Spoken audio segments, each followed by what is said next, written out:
Hello, good evening, and welcome to Supreme Leverage. My name is Olubukola Adewuyi, and I'm the CEO of Supreme Education Foundation Schools.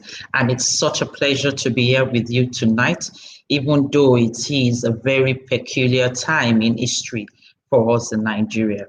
But it is what it is. We all still have to remain strong, and we all have to continue and focus for change, which is our topic for this evening. But before we dive into it, as we usually do, we will go for the news and updates of what has been happening. Over to you, Ronke Awoboko.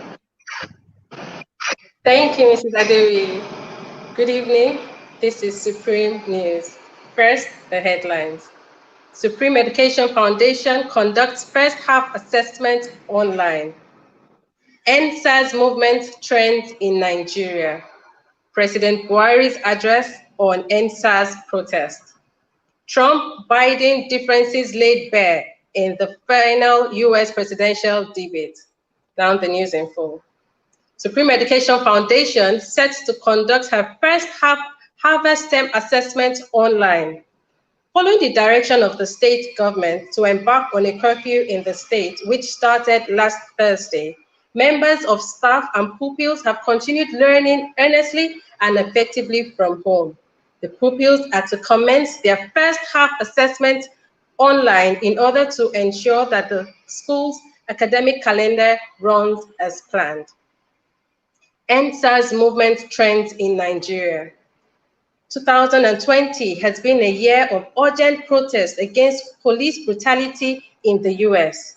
Now, the world's eyes are fixed on Nigeria as citizens rally for reform and face violence. In recent weeks, people have taken to the streets to demand the end of the Special Anti-Robbery Squad, SARS, a wing of the Nigerian police force that has been accused of numerous illegal acts, including killings, robbery, and kidnappings. President Buhari addresses on EndSARS protest. Yesterday at 7 p.m., the President of Nigeria, President Muhammadu Buhari, addressed the nation, stating that the choice to demonstrate peacefully is the fundamental right of citizens as enshrined in Section 40 of our Constitution. He further explained that government has put in place measures and initiatives principally targeted at youth, women, and the most vulnerable groups in our society. Some of the plans include a broad plan to lift 100 million Nigerians out of poverty in the next 10 years, the creation of 75 billion National Youth Investment Fund to provide opportunities for the youth. Income and Wages Commission directed to the new salary structure of members of the police force. He further added that his administration has come up with a new salary structure and other incentives for our teachers in order to underscore the importance of education in preparing youth for the future. Now, the world news. Trump-Biden differences laid bare in the final US presidential debate. President Donald Trump and Democratic presidential nominee Joe Biden drew sharp contrast on policy and political issues in a televised debate, the last before the US election, which will hold on November 3rd, 2020. After the first debate, during which Donald Trump's constant interruptions may have cost him support in subsequent opinion polls, the president has very visibly dialed down the volume, and it made him a much more effective debater. The candidates allowed each other to speak. They used respectful tones. Even when they went on attack, they did so in a calm, deliberate manner. The quote of the day: the key to successful leadership today is influence, not authority. I'm Ronke Awoboko. Over to you, Mrs. Adewi. Thank you very much, Ronke Awoboko. Indeed, it's about influence and not authority. We can see that spreading across the country. We saw what influence has been able to do with EndSARS. And indeed, we thank the governor for looking into things. It was nice to hear from the president. At Supreme, we're not taking sides per se, but then we do expect change to come to be, and then a difference in the governance so that we are all happy citizens. That was a very good news, Mrs. Awoboko. Well done, and have a wonderful weekend. And so we are back, and today we are discussing focus for change. And what are we going to be focusing on? What are we going to be discussing about? It's all about what is pertinent, what is going on all around us today. We are going to be drawing attention to change and the components of what we should be starting with. What should we be looking at? What are the drivers for change in this season? And today I have our very own, a part of the Supreme family, Mr. Rotimi Eyitayo with us this evening, and we are going to be unpacking this together. Welcome, Mr. Eyitayo, to Supreme Leverage. It's always a pleasure to have you on board with us this evening. And I hope that is not freezing up. Can you hear me, Mr. Eyitayo?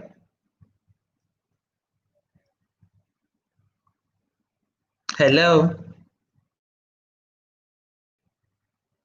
Okay, I think the system, it's buffering. I hope you can come back online. And so to our viewers, we would appreciate your comments, your thoughts. What do you think should be the drive for change this season? What can we do as a country in the education sector? What can we put into place to ensure that a cycle like this does not come again? What can we put in place? What role do we as educators, as parents, what role do we have to play? We've seen a lot of videos as a nation. What do we do? So it's not just about talking about these things. It's not about what is actually the so what. We've done the protest. It's been peaceful. I personally was at the toll as well. And I remember that there were checks. They were checking if people had guns, if you had knives. We were thoroughly checked before we were allowed onto the ground. And so to see a peaceful protest turn overnight to riots, and then we are actually heading towards revolution. What do we put in place?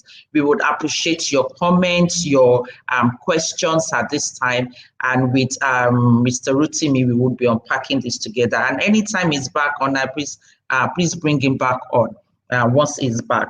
And also looking at the drivers for change in the society. What role do we as educators? We've had a lot of, if you had been watching Supreme Leverage for the past 1 month or so, you would find out that we've actually been discussing things about change in our society. What role do educators have to play? What role do the curriculum have to play? Now, if you remember, I think in the last 2 weeks or so, we also had, we discussed about the, welcome back, Mr. Rotimi. And I hope you can hear me now. We're talking about the focus for change. What should we focus on? What should we look at? And so in the past 2 or 3 weeks, we were discussing and we were looking at what role do we as educators have to play. We addressed the issues of educators being paid a better salary, which is one of the issues that has risen with EndSARS, the police not being well paid, and then taking laws into their hands. What level of recruitment do we have at the police force? What kind of what do we have? What kind of force do we have in place? What training do they go through? And this all has education has a lot to play in this role.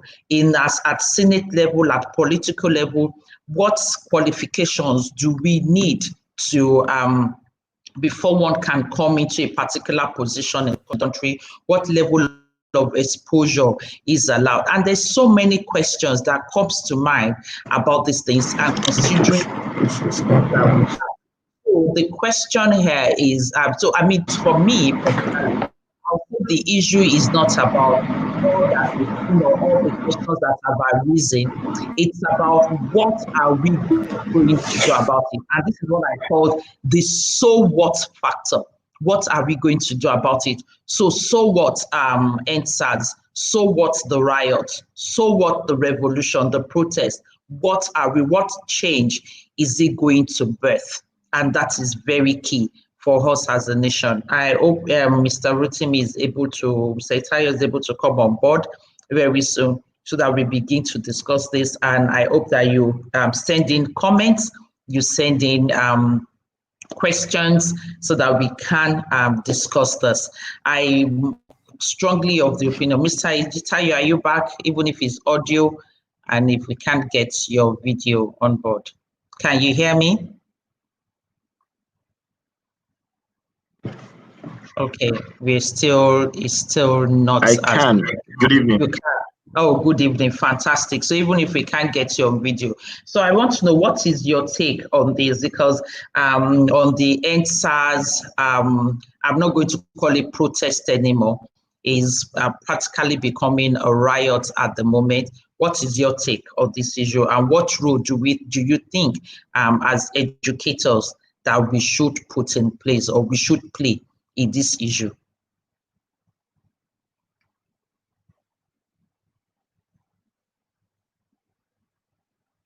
Hello, Mr. Itayo. Hello. Okay, yes, I can. Think you can. Okay. So, did you get the question?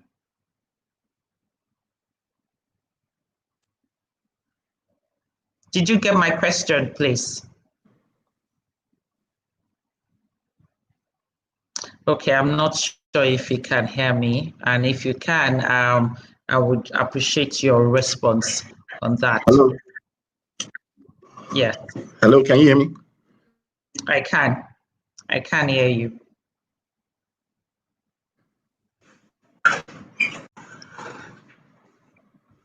Hello, is it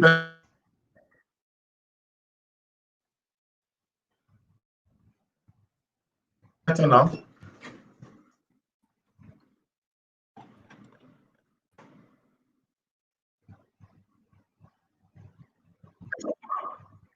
I can hear you.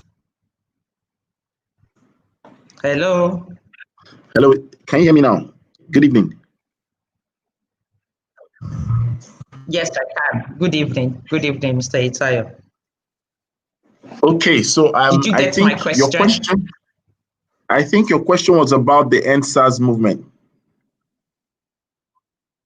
Yes. Okay, so what I think about EndSARS is I would like to look at it from the reality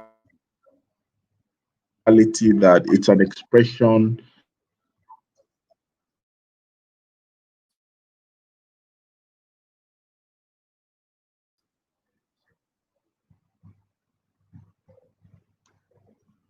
I think we've lost you there again. Hello.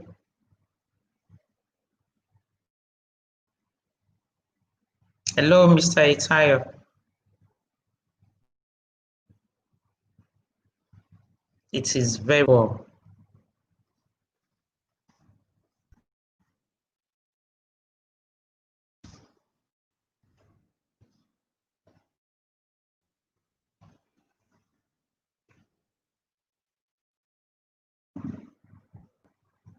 Okay, I think we would have a bit of a break while he's trying to sort out his internet, and we would have a bit of break and a bit of fresh air, something to make us smile, to look back at the times before the EndSARS protest and just have something to smile about. So please, can you take me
they were just wonderful.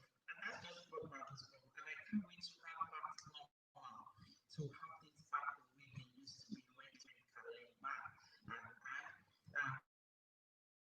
Last, I think about last week or 2 weeks ago, we had a session and I spoke about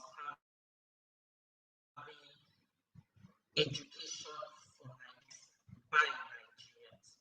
And this calls us to look back at our curriculum, look back at how we teach and what we are teaching, and so that we can actually begin to build leaders for tomorrow. And what are the things that are lacking in our today that we do not want to see in tomorrow?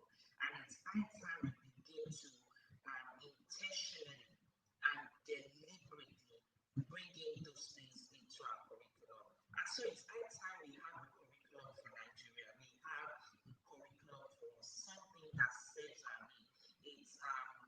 I think it's no longer the time to embrace any other curriculum. It's time to sit back and look back at our own curriculum and see and look at where the gaps are. I think Mr. Itayo is back now. Can we bring him back on board so that we unpack this together? Mr. Itayo, please.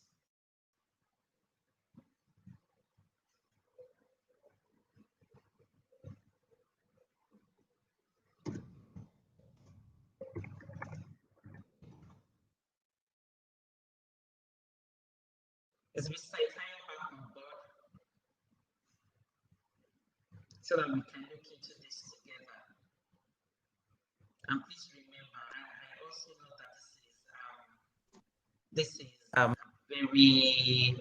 is an unusual time as well. Mr. Itayo?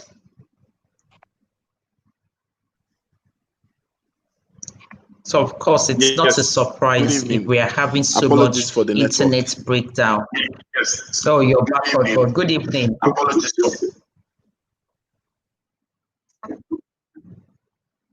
Okay, Mr. Itayo, we are listening to you now.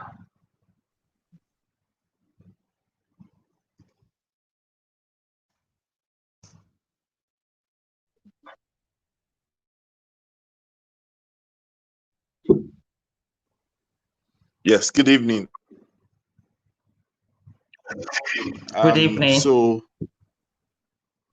I think okay, so to realize that expression as a people, we've been suppressed.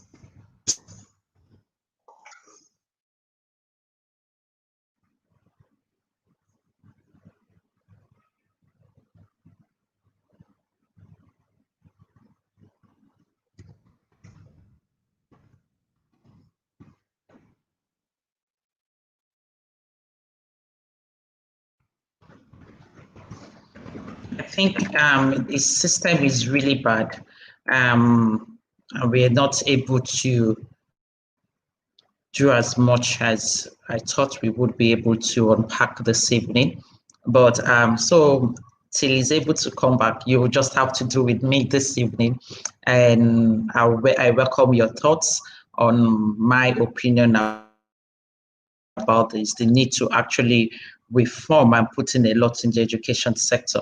I was particularly pleased this morning when I listened to the governor and the deputy governor's broadcast in Yoruba. And to my best of knowledge, that's the first time I'm listening to a complete broadcast spoken in the Yoruba dialect.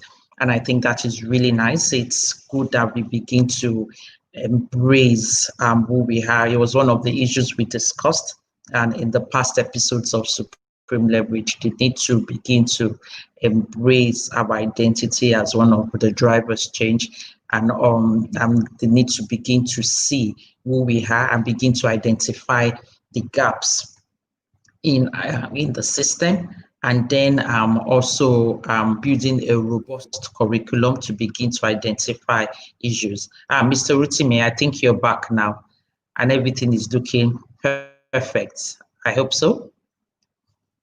Well, so so sorry. I don't understand what's happening. It's as if it's a conspiracy. So we need to end bad networking. We don't just want to end. End SARS. We need to end bad network in Nigeria. So I don't know if you heard all I was able to say the first time. But then No, end we SARS, didn't. I think. Okay, so I think the end SARS reality that we are seeing today is a combination of many things. But then we all found a common voice and a common denominator in the word end SARS. So for a lot of people, it was just like we've had enough. We didn't just know the message to add to it. So the end SARS was a representation of we've had enough. We are tired. No good roads, no this and that. So it's just like any kind of change that will happen in society. There will always be what we call the case for change. And the case for change was the fact that the most prominent thing, exactly, that trigger was the fact that there was a police brutality at the front burner. And everybody just said, you know what, let's start from here. And it's taking a life of its own.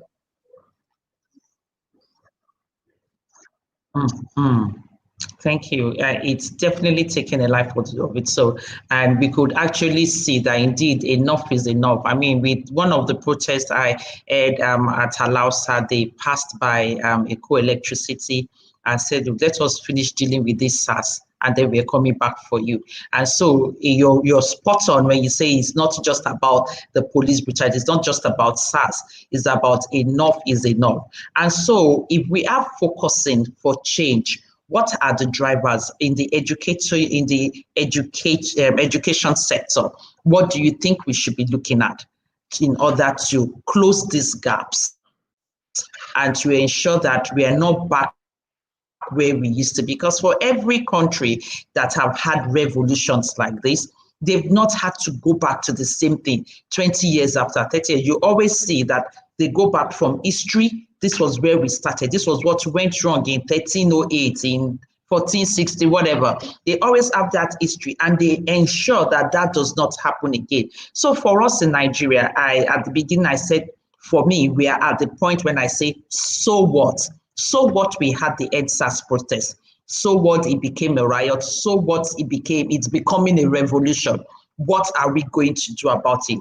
The education, our sector, is like the cradle bearer. We build, we reform. What do we put in place to ensure that we do not go back? We're not back here in the next 50 years. We're not back here in the next 40 years. What do we have to put in place? Okay, thank you very much for that question. It's quite, we need to look at it from two angles. Number one, every change rides on the back of communication. And a lot of times, if you don't put communication to the wheel of change, you will have unruly energy. You will have something that can turn into flames, right? Which is what we're seeing. One of the things that I was saying to some of my colleagues when I noticed the protest was gaining momentum was that we must not lose the opportunity to begin to indoctrinate people to the ideology of the movement. A lot of times you'll find out that many people are talking about end this or we want good governance and all that. But there are many people that are joining that protest that don't have a clue of the ideology that you are moving for.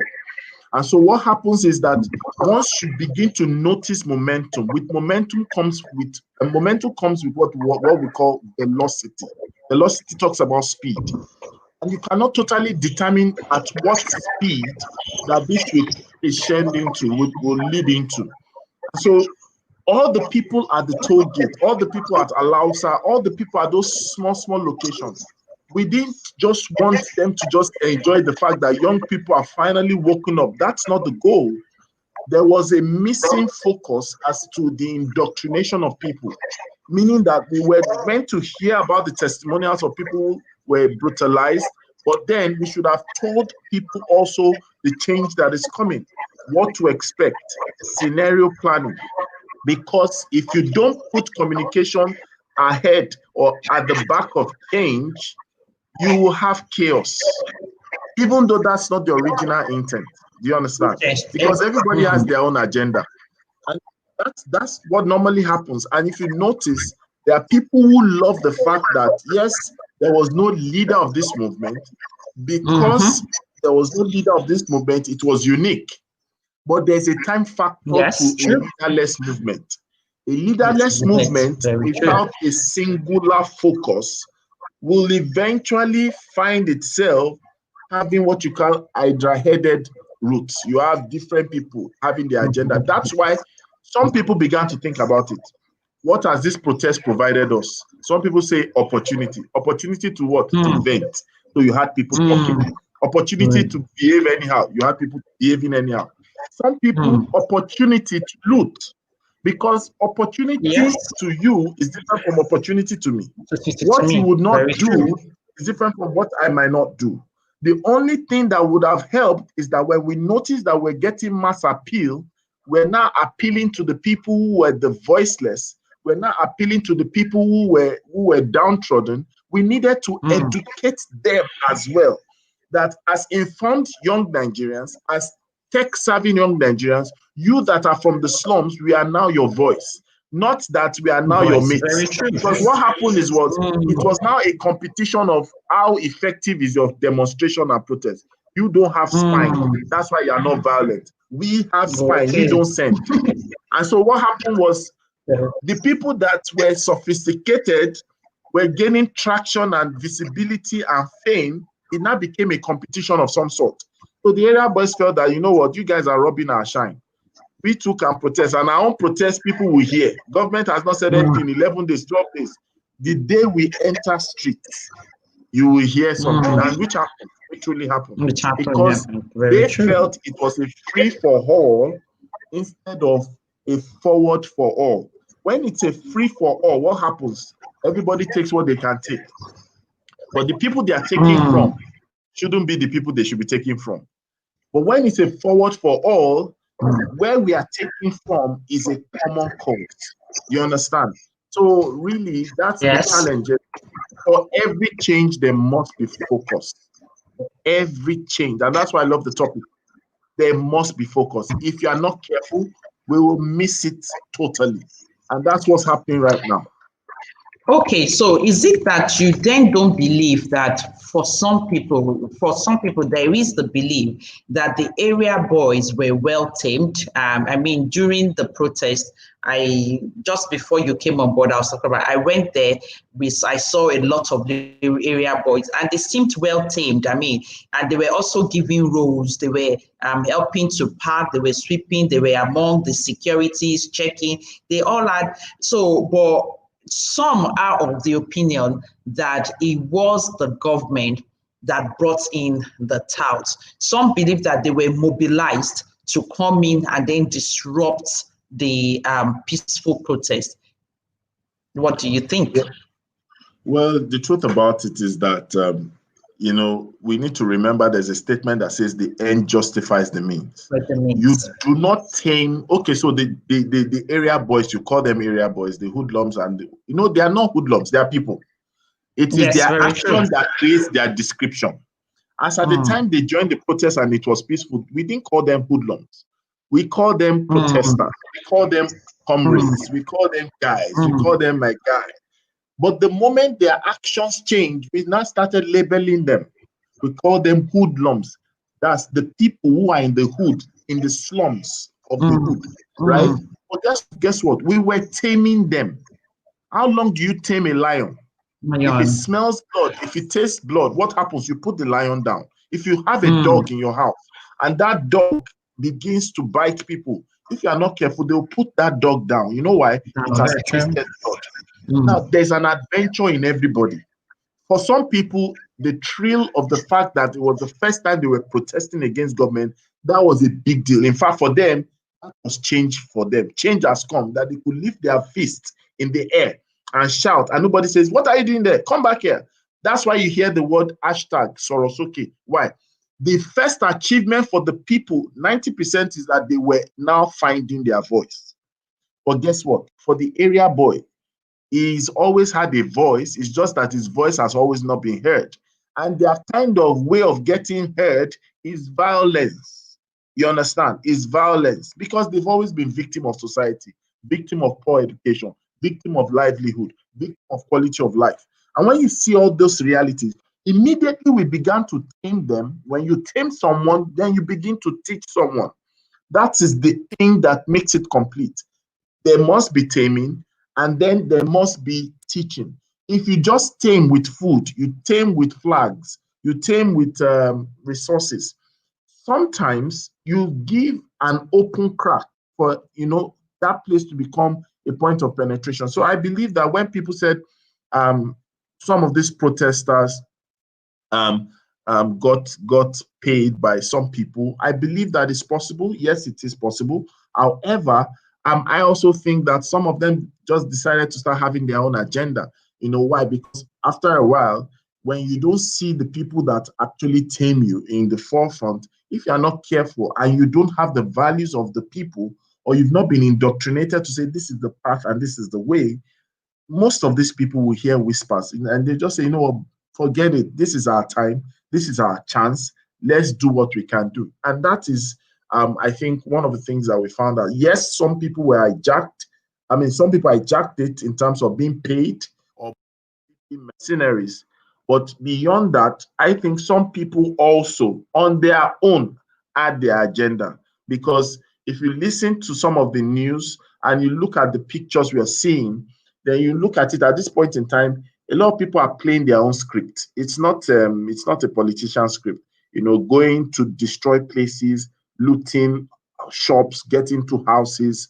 To a large extent, it's not just that they were paid to do that. This is the belly crying out, and then unfortunately, their values thrown to the wind. Nobody is now stopping them. The people that they protested with, they are also hurting them and actually affecting their cause. And I think this is the problem. Whenever there's change that's going to be birthed, we must realize that change has two dimensions. The first dimension of change is things. The second dimension of change are people. So, and when you look at what change means, is just trying to say that, you know what, how do I something different? How do I make something different? That's change. How do I make someone different? That's change. So as we are making society a thing different, we must make the people in society also different. Things and people. Wow, I lost you there for a while. So, and I didn't get a bit of what you've been talking about, but we're looking at, thank you, Ofozi Loretta, for always joining us every week. Ofozi, I can see your comments. Kimi Alomaja, thank you for all those comments coming in. So for me, looking at all of this, at an holistic approach to all of this. So we understand all that has gone wrong in this, the fact that there was the communication breakdown, the fact that we can't begin to tame and groom the hoodlums, the fact that we don't have a direction. So what is our focus now? And when I'm asking this question, I'm also putting on my hat as an educator, as a citizen of Nigeria. What can we put in place? What do we do? Are we just going to fold our hands and keep looking at events or circumstances to just take its toll?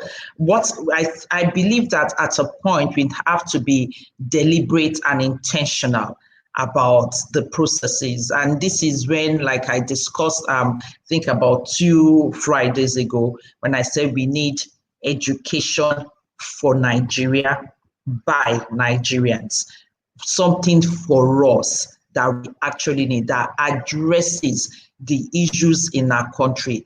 It is high time we stop running after every other curriculum, running after the British, running after the Canadian, the American and everything, the Finnish. A curriculum that addresses the issues. At some time, I've joked about it when I said we need a curriculum where our children understand that they throw chairs at the Senate, because we do not run the parliamentary system of government with so much respect. When the prime minister stands up, everybody stands up. When somebody wants to make a comment, everybody stands up. We don't have that kind of system. We have a system where a member of the Senate comes in and bring all the wives into the Senate to say, look, I have 4 wives. I'm managing my wives very well. And obviously, I can manage the country. So we need to get to the nitty-gritty of it. How well are we educating our children and preparing them? And it's good that parents are also listening to this, because we need them as well to embrace this. We have a culture of wanting, and it's the same thing attitude we have to clothes. It's the same thing attitude we have to our hair, the same attitude we have to our jewelries. Anything foreign seems that it's fantastic. It's something to embrace. And when it becomes Nigeria made, we don't want it. So with the curriculum, with our education system, what is our focus? Because you've said it, change without a focus, without us having a particular focus is, and Kimi Alonda just said, those that sleep during meetings, during the meeting. We need to train them up for this. What is the focus? What are the drivers to get this done? I think you said it already. One of the things that we need to also look at is, let me even borrow from the name of the school, Supreme. Let me borrow from that name. I think we normally also have this common agreement that education is supreme. So everybody knows that education is important. In fact, we agree that education is important, and we demonstrate it. And by the way, we run for certificates and stuff like that. However, is our education supreme? As education is supreme, our education supreme. That's where we need to light the fire from. So even if nothing happens after the protest, let's imagine a worst case scenario that everyone goes quiet. The protest has not failed because it succeeded in striking the match and lighting the fire. So everyone must understand that the nation is made up of states, but the nation is also made up of sectors. The nation is made up of an economy. And when we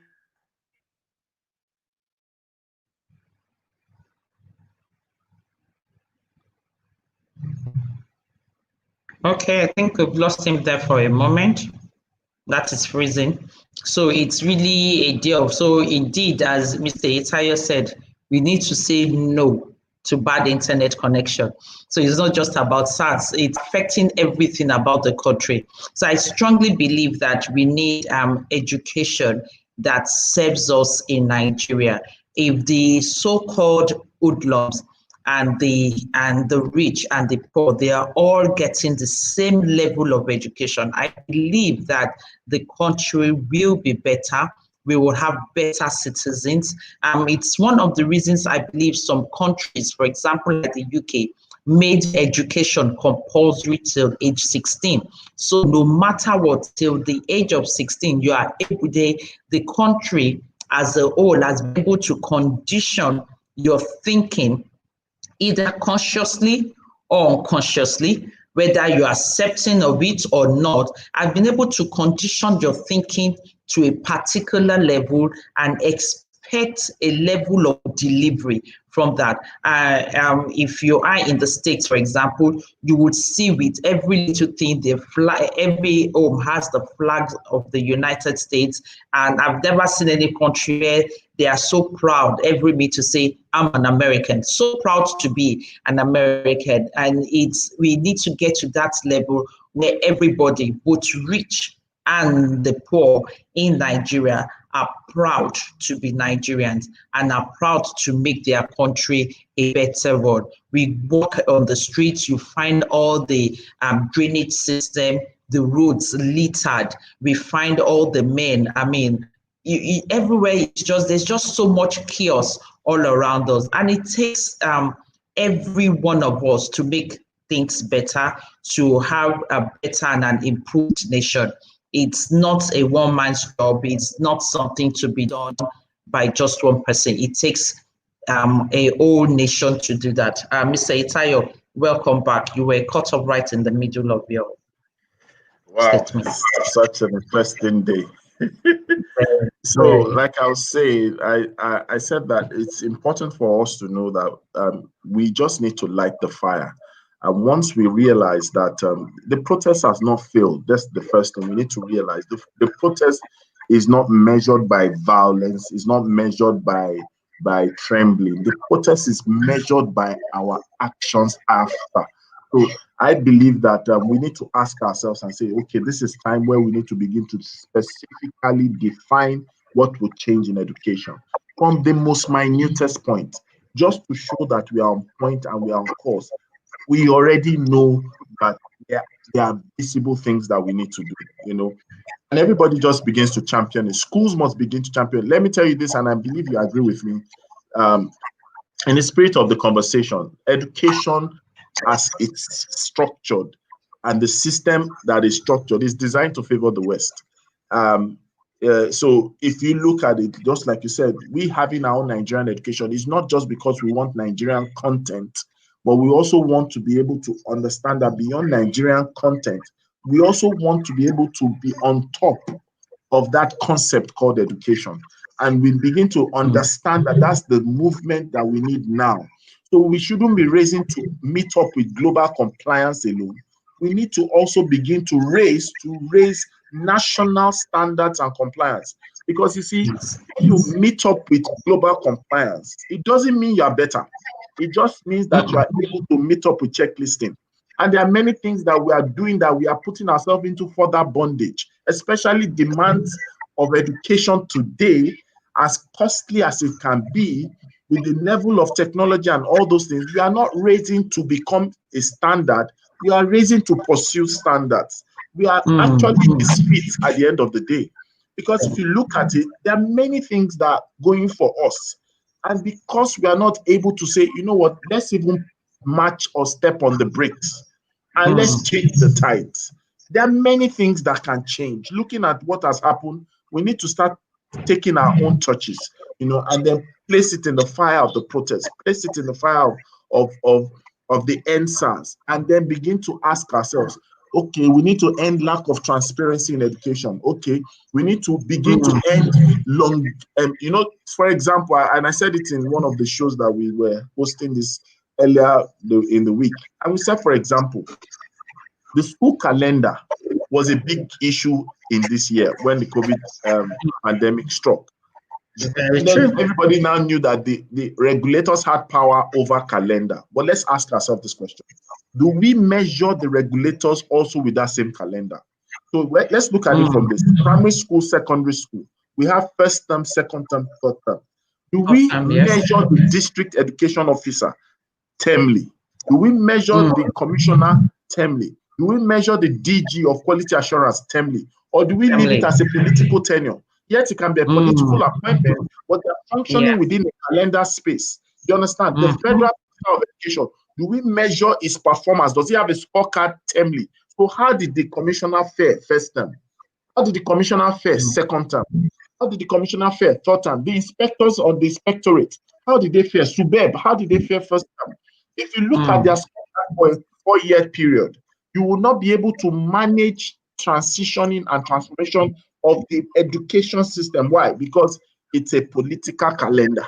It's no longer the physical calendar where people plan their academic year, but our regulators are not measured based on that.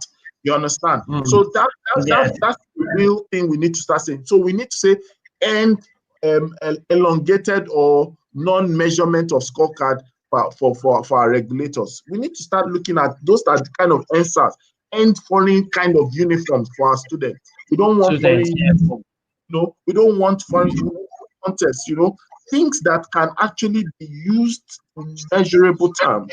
You know, we can do that. We can say, for example, transparency. There are many things, you know, there are many things, but if everybody is looking for that thing to appear as a calendar date, the way it's 25th of December, you say Merry Christmas. The way it's 1st of I say Happy New Year. Change does not happen like that. Change is not what you look up to. Change is what you process and proceed to. And you know, we need to realize that if change will happen, we need reformers. But the challenge is there are different kinds of reformers. So, but like you know, we might all be shouting change, but some people just want bloodshed. Some people just want something. Some people just want information. You understand? Yes. So that's why you find out that they are rebellious reformers. They are reformers. They are rebellious. You know, again, there's a way to deal with such people, but we need reformers. But there are sometimes you find out that the available reformers are rebellious reformers. The change that they birth, they become a monster in it. The feature in that change, they become a monster. I've seen our Niger Delta militants sometimes. What they are advocating for is good, but look at how they advocate it. You understand? Look at the things that happen with their advocacy. It also leaves people worse than the thing that they are crusading for. You understand? We have what we call redundant reformers. People who have the capacity to reform. If you only engage them, you'll see the depth of resource inside of them. But they are redundant. They do not contribute to it because of some level of bias. It could be bias from the faith-based bias. It could be bias from learned helplessness. We also have what we call resourceful reformers. These are people that they understand that it's not all of us that will carry placard, but we will all have to play a role. These are people that will trust in themselves and not just join because everybody is saying, do this, do this. There's a show I normally run every day in the mornings, and somebody reached out to me and said, oh, people are dying and all those things, and you are still holding your show. And he didn't even ask why I do what I do. And I'm asking, is it if I keep quiet that would justify that I'm mourning or I'm representing what is happening? Do you understand? My life has a direction. I'm functioning under an instruction. And if you don't find out why I'm doing what I'm doing, you will not be able to justify or judge my actions in the right way. Do you understand? So my strength is not going out on the street. I'm not saying that I can't go out on the street, and I'm not condemning those who are on the street. But the street is not the road. There are streets in different ways. It's just like advocacy in education. If you want to advocate for change, you must have something that you need to do in the National Assembly. You must have something to do with national planning. You must have something to do with NERDC. You must have something to do with Curriculum Station of Nigeria. You must have something to do with training, teacher training colleges and all those things. There are regulators, there are administrators, there are teachers, there are administrators. Everyone has different levels. But we must know our strength. There are resourceful reformers.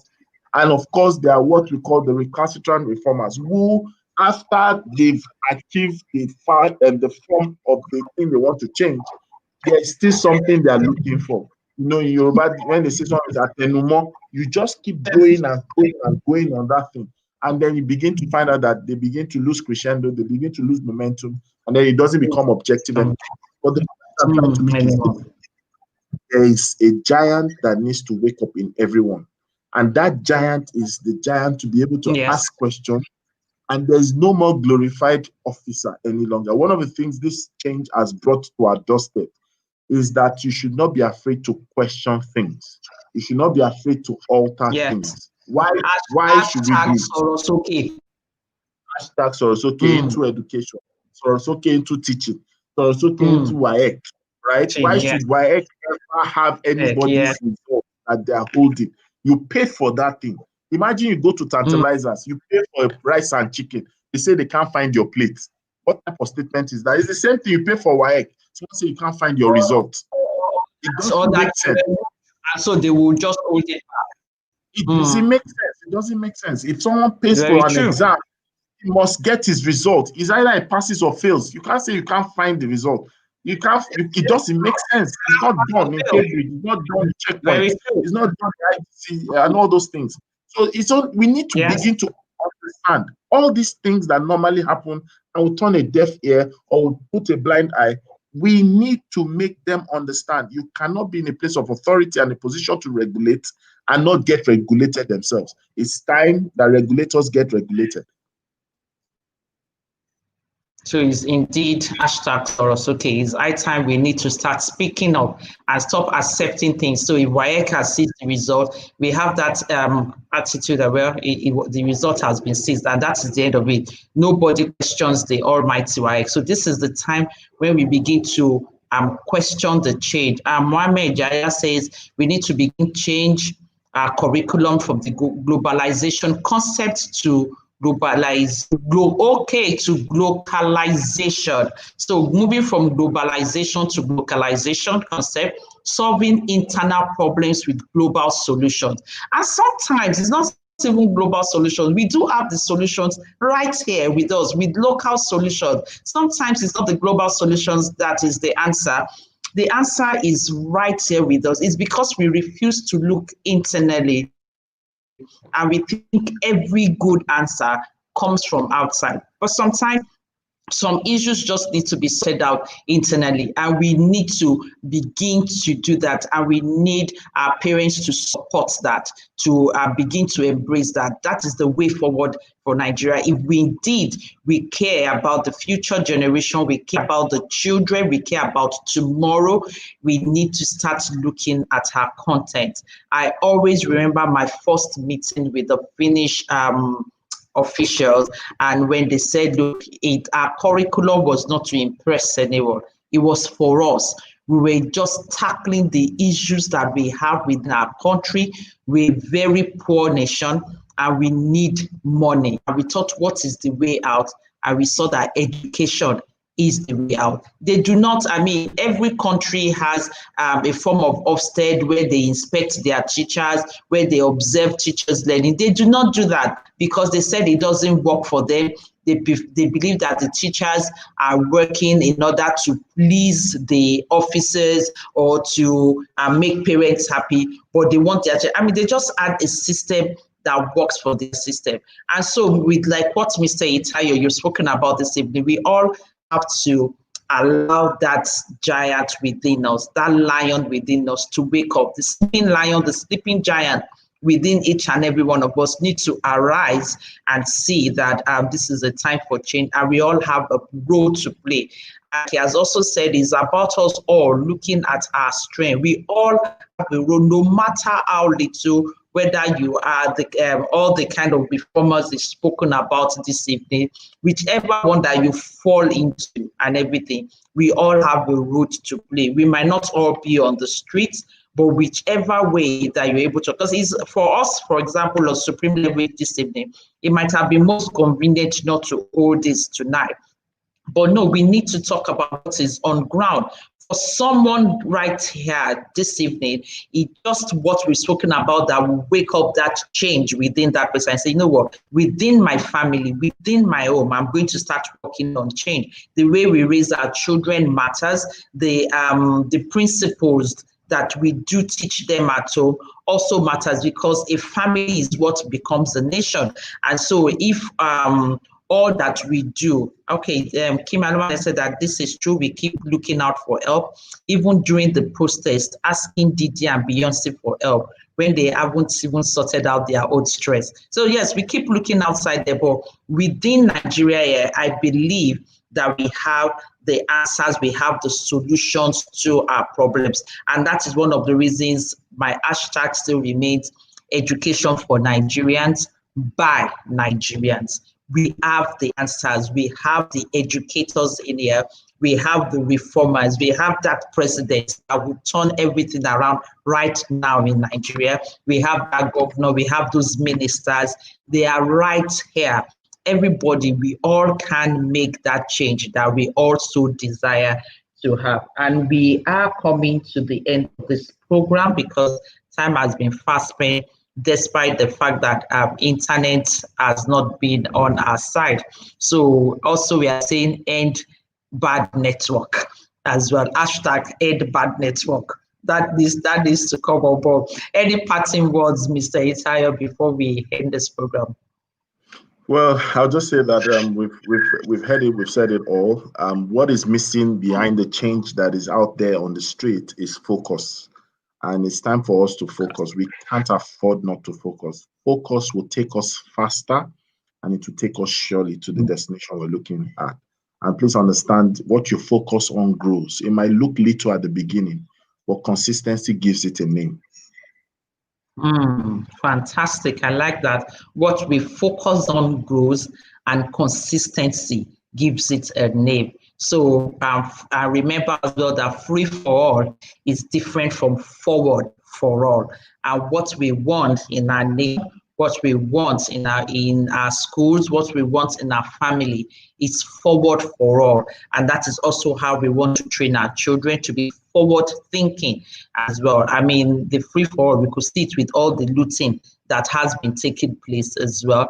And they've also just all forgotten about the focus. Why did we start all of this? what was the reason behind all of this? All of that has been forgotten in the last 2 days. It's all about looting TV, all about looting food, gari, noodles. I mean, just name it. So, and yes, also Loretta, I agree with you. Accountability starts now as well. So all hands on deck. That is what it is. I remain your host, Olubukola Adewuyi. We will see you next week again at 5 o'clock on Friday. Thank you very much, Rotimi.